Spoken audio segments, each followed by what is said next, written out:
Civil സർവീസിന് വേണ്ടി ആഗ്രഹിക്കുന്ന കോളേജ് വിദ്യാർത്ഥികൾ നേരിടുന്ന സംശയങ്ങൾ പലതാണ്. ഇതിന് കാരണം ഡിഗ്രിക്ക് ശേഷം ഒരു ശരാശരി ഉദ്യോഗാർത്ഥി 2 മുതൽ 3 വർഷം വരെ സിവിൽ സർവീസ് പരിശീലനത്തിനായി ചിലവഴിക്കുന്നു എന്നുള്ളതാണ്.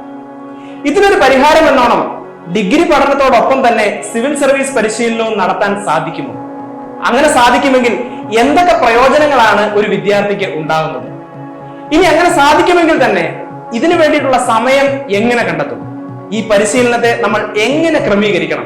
ഇതുപോലെയുള്ള നിങ്ങളുടെ എല്ലാ സംശയങ്ങൾക്കും കൃത്യമായ മറുപടിയുമായി KS മെന്റർ ഒരു ഓൺലൈൻ സെമിനാർ സംഘടിപ്പിക്കുന്നു. ഡിഗ്രി പഠനത്തോടൊപ്പം സിവിൽ സർവീസ് പരിശീലനവും പൂർത്തിയാക്കാൻ ആഗ്രഹിക്കുന്ന ഉദ്യോഗാർത്ഥികൾക്കുള്ള ഒരു സുവർണ അവസരമാണ്. അതുകൊണ്ട് തന്നെ ഈ അവസരം നിങ്ങൾ തീർച്ചയായും വിനിയോഗിക്കുക. കൂടുതൽ വിവരങ്ങൾക്ക് സ്ക്രീനിൽ കൊടുത്തിരിക്കുന്ന നമ്പറുകളുമായി ബന്ധപ്പെടുക.